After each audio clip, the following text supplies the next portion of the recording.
Hi guys! So it's me again, Sebastian J. So for today's vlog, so ayan, pag-uusapan naman natin ngayon ang aking night skincare routine. So this is my upgraded night skincare routine this 2025.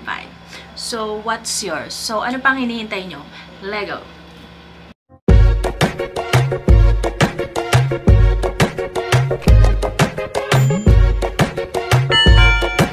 Tara, let's Lego!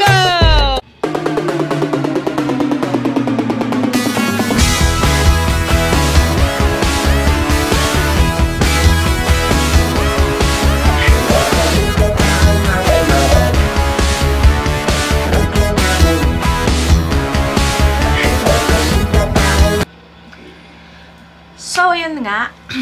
So, ito na yung upgraded skincare routine ko tuwing gabi or night skincare routine. So, lagi yung umpisahan ng paglilinis ng face or wash your face first. Facial foam ang gamit ko first. This is Activate Charcoal and this, I'm a oily face. So, ito ang ginagamit ko. Nakaka-help siya magtanggal ng mga oily sa ating face, yung mga clogged pores nyo dyan, na halimbawa maghapon kayo nasa labas, and then at the same time, hindi mo alam kung ano-ano na yung mga pumapasok dyan sa face mo. So, ito nakaka-help makatanggal ng mga dirt sa face natin.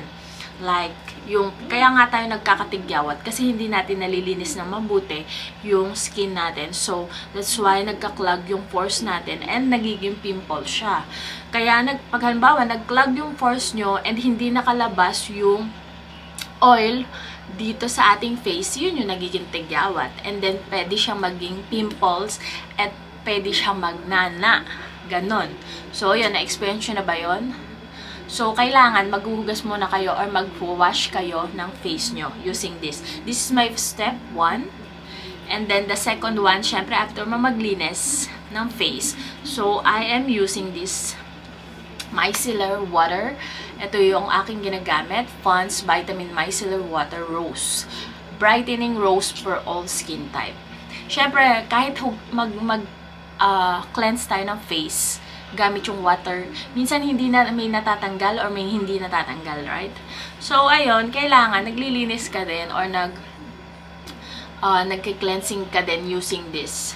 So, as in, hindi naman pero ganun ako, this is my step by step. Nagki-cleanse pa rin ako with cotton ball, syempre, and then ito, gagamitin mo siya. So, ayan siya. So, have you ever tried this, guys? Have you ever tried this? No. So, ito, nakaka-help din siya mag-remove ng makeup. Nakakapagtanggal din siya ng mga dirt. Alright? Yung mga hindi nyo natanggal. Kung halimbawa naman, tinatamad kayo na maghilamos. Dahil yan, may times na may katamaran ka sa katawan mo, like me. So, ayan, ginagamit ko din to. Para na rin siya kasing tubig or water. At saka, very mild lang siya. And advisable ko to. For all skin types din siya. Pwede siya sa dry, oily face, or even sa teens. Kasi mild lang siya. Yun. Kasi mahilig talaga ako sa mga mild potion. So, alam nyo ba to? Perfect Potions Essence. So, ayan siya. Have you ever tried this, guys? So, this one is 3 ways. 3 ways to use. Pero, ang usually ginagamit ko to kasi nagto-toner na ako or nagki-cleanse na ako gamit yung micellar water. So, ito ginagamit ko siyang potion. Essence pala. Nagda-drop ako ng 3 times sa aking palm. And then, ginaganyan-ganyan ko siya. Ganito. Diba? Da-drop mo siyang 3 times dito. And then, gaganyan-ganyan mo siya. And then, pat, and here. Sa pores. So, nilalagyan ko yung face ko na ganito para ma-open yung pores natin. And, yun kasi yung way para ma-absorb ng face mo. Yung serum mo. Once na-open na yung pores mo. Ito yung use nito. Ay, promise ko sa inyo, napakaganda nito and at the same time, maganda sa face natin. Kung hindi nyo pa ito natatry, ito nabili ko to sa SM.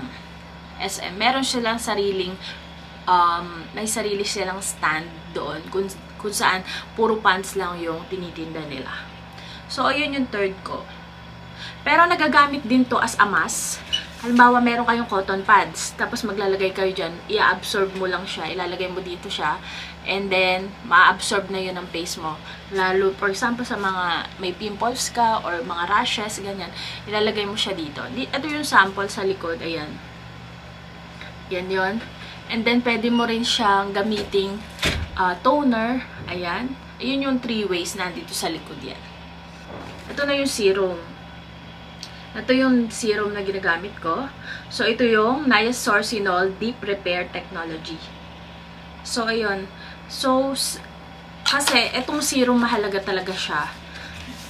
Alam nyo, pag halimbawa nag-cleanser kayo, susunod nyo yung serum. Halimbawa, after nyo ng facial foam, tapos, essence, yun.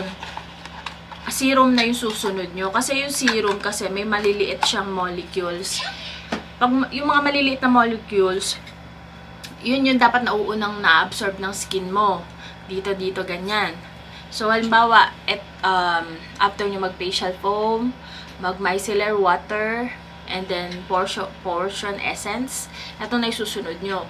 Huwag nyo iuuna yung cream. Uunahin nyo lagi yung serum bago yung cream. So, pag halimbawa maglalagay kayo neto, makikita nyo yung pores nyo open na, 'di ba? So, kailangan ma-absorb talaga nung skin nyo yan. Kasi meron tong maliliit na, may maliliit to na molecules na yun yung kailangan ng skin mo para maging healthy. Ito, gamit ko talaga to every night. So, nakakatulong talaga siya mag-soft skin mo, tsaka healthy talaga yung looks ng skin mo. Ito. So, papakita ko sa inyo yung texture niya. Ayan. Medyo, siya, parang cream, para siyang, dirty white yung itsura niya. Then, ayan siya, pag nilagay sa skin. Diba? Pero, hindi siya malagkit. Very lightweight lang siya. And in fairness, mabango siya. Very lightweight lang siya. Mahalaga na uuna lagi yung serum niyo. Then, after ng serum, eto mahalaga din to sa gabi. Ito nilalagay ko sa gabi. Ito yung eye cream. So, ayan yung itsura niya. Yan. Hexylretinol. Hexylretinol. Retinol, meron siyang hexylsorcinol, known to brighten the under eye area. Niacinamide, known to strengthen skin barrier against daily aggression. So, itong eye cream na to, para sa mga dark circle mo, fine lines, ganyan. So, ito, medyo maliit lang siya, pero a little bit pricey, pero worth it naman siya. 15 ml na rin siya. So, ito guys, yung paglagay nito, very, kailangan detalyado. Maglalagay kayo dito sa fingertips nyo, and then ganito nyo lang siya. Ganyan lang talaga, and then sa top, sa eyelid, and then ganyan. Pat lang siya, ganyan. Ganyan yung paglagay niyan, tamang paglagay niyan. Hindi yung ganon na parang wala na kayong bukas. Ganon. Yung pat lang siya. Very delicate kasi yung under eye. And at the same time, ito nakaka-help to ma-strengthen yung skin mo. Yung parang matanggal yung mga fine lines dyan. And then, matanggal yung mga dark circles. Dark circles na ayaw nyo, diba? So, ito, makakatulong to sa inyo. Kailangan din consistent paglalagay nyo tuwing gabi. For night cream. So, ayan. So, ito, meron na din siya retinol C for pumps, fine lines. And then, niacinamide, repair to brighten dull skin. Hexylretinol reduces dark spots. So, ito, pakita ko sa inyo yung laman niya. So, ayan din, pinkish.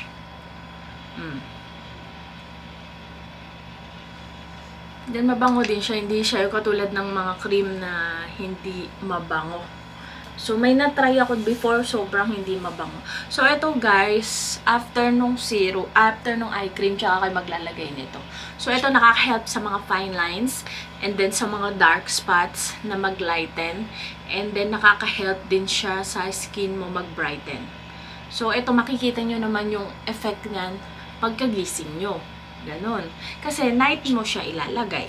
Tutulong-tulong talaga to yung mga step by step ko na skincare na to. So, ito, syempre, hindi naman sobrang dami mong lalagay. Ganyan-ganyan lang. Pat-pat-pat lang. Ganon. Para kasi dapat lightweight lang yung ilalagay nyo sa gabi para makahinga pa rin yung skin nyo. Kaya nga magtatanggal tayo ng makeup, diba? Kasi yung mga yun talagang para makahinga ng maayos ang ating skin. Alright? So, ayun guys. Ayun lang yung aking night skincare routine. I hope may natutunan kayo. Nagamit nyo na ba to? Yung mga to? Ano yung experience nyo? Kwento nyo sa baba. Comment down below. Alright? Kung na-experience nyo na yung mga skincare na to. Ako kasi, bago mag 2025, ginagamit ko na siya. So, like, November or December, ganun. So, ayun, maganda yung effect niya sa akin. And at the same time, nakatulong siya talaga mag-glow and ma-maintain ko yung skin ko. Kaya kayo, huwag kayo magamit ng mga matatapang or hindi nyo pa subok yung product. Alright? Kasi sa ngayon, madami naglalabasan na kung ano-anong product.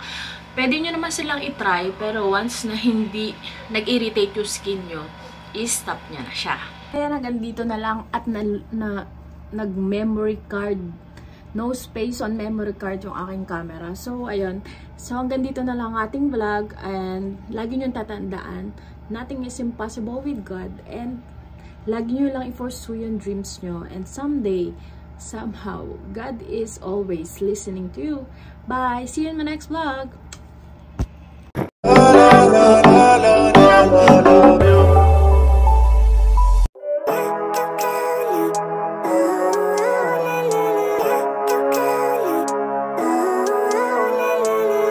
Living life, every day, late at night, not okay.